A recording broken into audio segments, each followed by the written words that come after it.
আপনার টাকা কোন ব্যাংকে রাখতেছেন অবশ্যই ভেবেচিন্তে রাখবেন। কেন বলতেছি, এই যে একটা মা আমার বাচ্চা ক্যান্সারে আক্রান্ত পেশেন্ট, 15 বছর বয়স। আমি পাবনা থেকে তার ছেলের বয়স হলো 15 বছর, ক্যান্সারে আক্রান্ত, নিজের টাকা ব্যাংকে তুলতে যাবে পারতেছে না। মানুষ ব্যাংকে টাকা রাখে কখন? ভবিষ্যতের জন্য, বা কোনো সমস্যায় পড়লে, বা কোনো অসুস্থ হলে, বা কোনো দরকারি ইমার্জেন্সি হলে যেন টাকাটা তুলতে পারে। তাহলে তার ছেলে হলো অসুস্থ, ক্যান্সারে আক্রান্ত, তার তো ইমার্জেন্সি।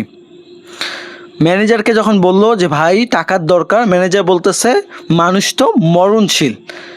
এই জন্যই বললাম যে অবশ্যই ভেবে চিন্তে রাখবেন যে কোন ব্যাংকে টাকাটা রাখতেছেন।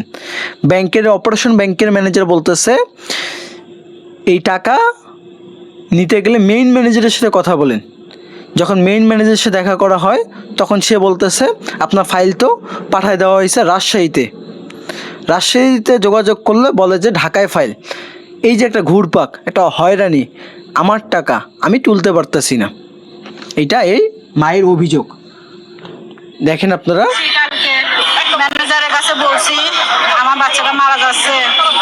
ম্যানেজার বলছে মানুষ মরণশীল। এটা এটা এটা যেন ক্লাস 9-এর বই থাকে, তাই না? ম্যানেজারের নাম কি?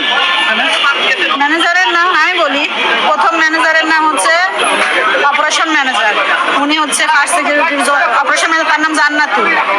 উনি বলছে অবশ্যই টাকা ভেবে চিন্তে রাখবেন।